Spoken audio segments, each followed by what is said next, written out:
was the turning point for you in this one? There was a stage we called a timeout, and we were down, I believe it was 7, and we felt like we needed to score some points. We needed to try to find somebody that could hit a perimeter shot. Our defense was okay, and it was about, I think, at the 8-minute mark that Justin had that layup, would have cut it to 5. Delhi comes down and hits the 3. We have a turnover, and you blink, it's a 10-point game. And I felt like at that point on Justin's great drive, a fantastic, strong drive, we just didn't finish. They followed up with a 3. It's a 5-point swing, balloons out to 10. And at that point, it's like we were just sort of playing catch-up a lot. It just seems like that's what it was, Brett. It was just the threes. I mean, they I just agree. couldn't hit it. I agree. And that, like, you're looking at it, and I thought that our defense was okay, and like we shot the ball well from the foul line. We actually, I'm told, shot 62% from like long twos, which you're not thrilled about taking, but we made them. And we just tried to find, somebody to make a 3.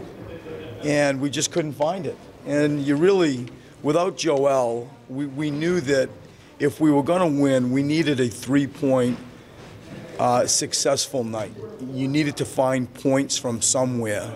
And we had hoped that the 3-point line would generate that without our best scorer, and we just weren't able to get that done. Why do you think those shots weren't falling, the threes?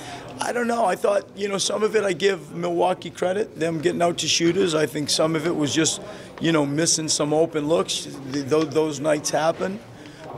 You feel the pain of those nights in a much greater way when you don't have your best scorer. You need to find ways to generate points. And we just couldn't. I give credit to Milwaukee's bench coming in and continuing to play well. They kept the pressure on us, but to Keith's point, I think when you look at different things, you're going to go to 2 areas. Giannis played and Joel didn't, which was the opposite in Philadelphia, and you'll go straight to the 3-point demise. We just couldn't make a shot. You've coached against Giannis before. How is he, this is the first time this season, how is he different this season than in the past, if at all? Each year you watch him and each year you coach against him. He has a mentality. Russell Westbrook has a mentality like it as well. I think Giannis, there is a fierce competitor. Joel has it. There's a fierce competitor in Giannis. He's highly wired. He's highly competitive, and it seems to just gain momentum the older he gets. I think that his body, has filled out to be a really, elite basketball body, and you take his conditioning and his physique, you combine that with that mindset, and he's just incredibly hard to guard. And there is an inner belief that clearly he has that is coming out more and more. As his perimeter game becomes more and more of a threat, it's hard to pick weaknesses. But the evolution of him is something I pay attention to. Now that this game is over, I want to just kind of look ahead to the next. It's going to be the first time playing the Nets with Ja and Nick. What are your thoughts on them? I mean, because I've been around the league for a long time, you're always bumping into people that you've coached, either players or work with, on coaching staffs.